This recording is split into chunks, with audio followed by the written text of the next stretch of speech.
Yes, I've seen Maureen Kelly's statement. Let's go over some things, okay? Because I have some questions, I wanted to address a mistake that I made recently. I take full responsibility for a TikTok video that I posted responding to claims by a respected and valued Tart creator. So right off of the bat, this is a marked difference from her previous video. And just as a reminder, this is what it looked like. I woke up pretty sad this morning and I wanted to talk to you guys about a couple of things. So in her latest video, it's pretty evident that she had a talk with legal as well as PR.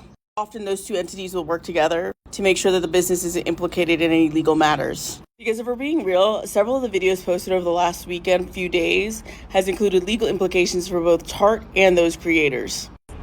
My post came across as me not taking the issue seriously, and I'm really sorry for that. It's not simply that the initial video did not take the issue seriously. It is that in making a Get Ready With Me video in order to address accusations of racism, you made it seem as though racism is a commonplace activity, just like putting on makeup. As the founder and CEO of Tart, I acknowledge that we have fallen short in matters of diversity, inclusion, and equity in the past. I want to ensure everyone that I have heard you. And starting now, we will be taking the following steps. So for me, this is probably the most alarming part of this video, right?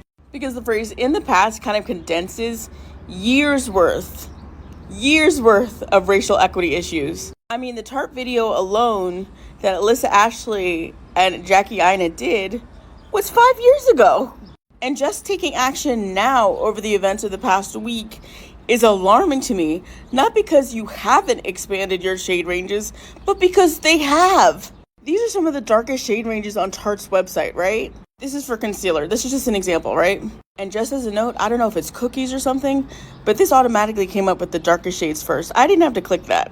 But anyways, even with these expanded darker shades, what's alarming to me is that you're just now getting into the discussion of diversity, equity, and inclusion. Meaning that in the development of these shades, who was included?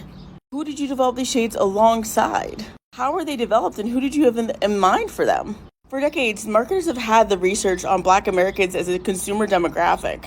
Black people push markets. We can determine whether a business succeeds or fails. And contrary to a very racist society, Black people are extremely savvy buyers. We can tell who's making the effort and when inclusion is just lip service. She goes on to say that she's going to be more equitable about the creator program, but it's not just the creator program. It is her entire organization that needs to change. And not for nothing, this video is nothing that we haven't seen before. In fact, I'm going to include a video in the caption from somebody who wrote this entire, basically, framework. Realistically, the only apology people are going to accept is changed behavior. And given that this statement and something similar has been done before, I wouldn't expect it.